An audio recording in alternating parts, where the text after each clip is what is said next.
Taiwan ఫిలిప్పీన్స్లలో గేమీ తుపాను బీభత్సం సృష్టిస్తోంది. తుపాను ధాటికి దక్షిణ తైవాన్ తీరంలో ఫుషున్ అనే టాంజానియా పతాక నౌక బోల్తా పడింది. 180 అడుగుల పొడవున్న ఆ నౌకను 40 ఏళ్ల క్రితం నిర్మించారు. అందులోని 9 మంది సిబ్బంది గల్లంతైనట్టు అధికారులు తెలిపారు. వారంతా మయన్మార్కు చెందినవారిగా భావిస్తున్నారు. భారీ వర్షాల వల్ల జరిగిన ఘటనలో ఇప్పటివరకు 3 తైవాన్ పౌరులు మరణించారు. కొన్ని చోట్ల కొండ చర్యలు విరిగిపడి ఇళ్లు, దుకాణాలు దెబ్బతిన్నాయి. తుపాను ధాటికి భారీ వృక్షాలు నేలకొరిగాయి. రహదారులు వరద నీటితో నిండి నదులను తలపిస్తున్నాయి. మరోవైపు ఫిలిప్పీన్స్ లో గేమీ తుపాను బీభత్సానికి దేశవ్యాప్తంగా 22 మంది మృత్యువాత పడగా 200 మందికి పైగా గాయపడ్డారు. ఆ దేశానికి సమీపంలో యాంటీ టెర్రా నోవా అనే నౌక దాదాపు 15 లక్షల లీటర్ల చమురుతో ప్రయాణిస్తూ ఉండగా తుపాను గాలులకు బోల్తా పడింది. ఫలితంగా చమురు మొత్తం సముద్రం పాలైంది.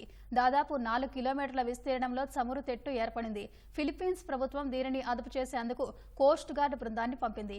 ఈ చమురు తెట్టు ఫిలిప్పీన్స్ తీరాన్ని తాకే ముప్పు పొంచి ఉందని ఆ బృందం ఆందోళన వ్యక్తం చేసింది.